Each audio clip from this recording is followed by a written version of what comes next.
Alright, today I thought I'd show you some tips and tricks on how you can film some cinematic location B-roll when it's just you and you're short on time. So, as you can see, it's just me, and I'm going to give myself a maximum of 10 minutes out shooting on Dartmoor, which is where I've come, to show that you don't need to go to exciting landmarks and things like that. I'm just an open moorland of how you can use some simple cinematic techniques to create some awesome B-roll to accompany your footage.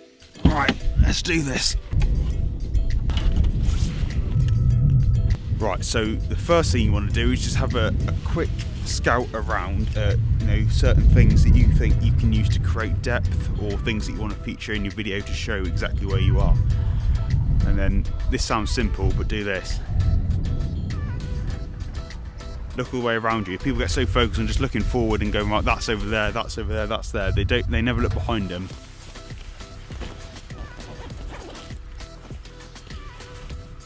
Today's weapon of choice, 5D Mark IV, 24-70, nothing else. Let's see what we can do. It's like with any filming, it's important to start with some kind of establishing shot. You don't want to go straight into like an extreme close-up.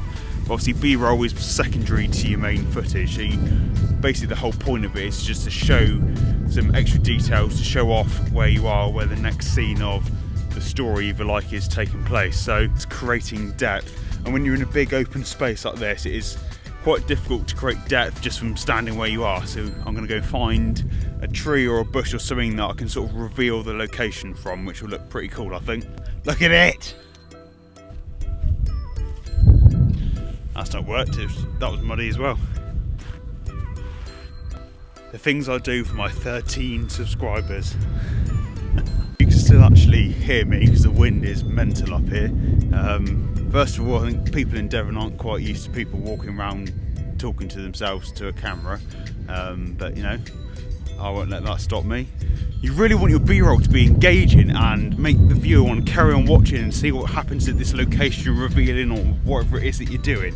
And one way of doing that is adding movements to the shot so that they don't just look like photos that are playing out for a set period of time or whatever it is.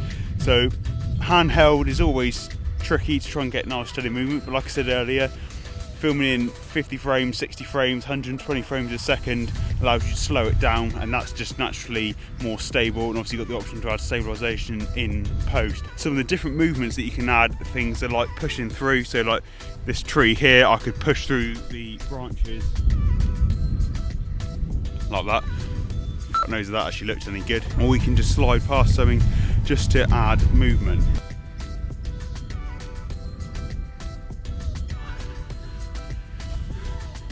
I need to stop getting on the ground because it's actually quite wet.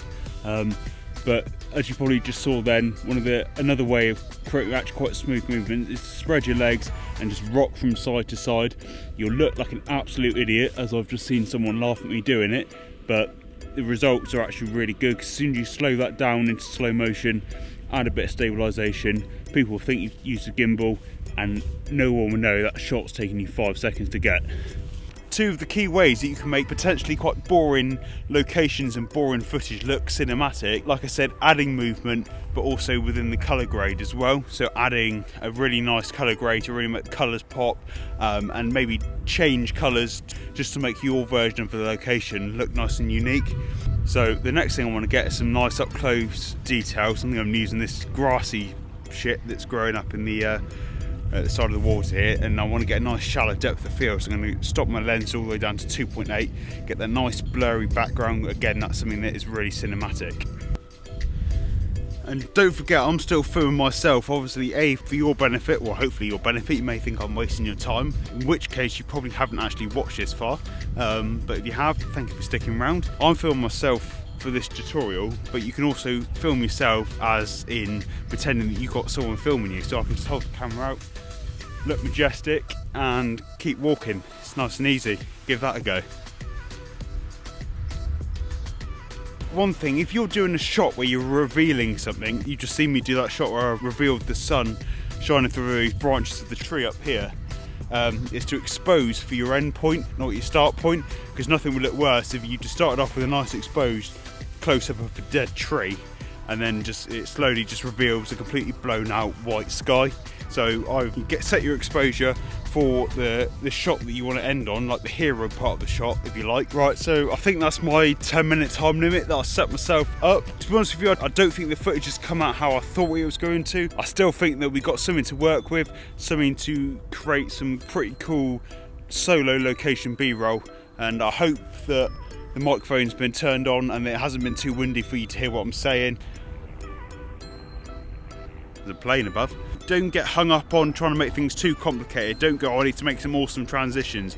You just need to make the location that you're shooting look appealing and make your viewer want to carry on watching. And it's as easy as that. And don't forget, it doesn't end when you're shooting. You've got the options that I spoke about in post, where you can add a really nice colour grade.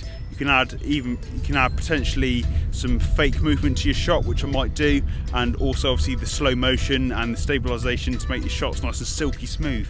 So all that together with some nice music and a bit of sound design perhaps, then I think you're onto a winner for some awesome location B-roll. If you did like this video, then please hit like down below, that really is appreciated. And if you do want to see a new film and photography related video every single week, then why not hit the subscribe button down below, and I'll see you in the next one. Boof.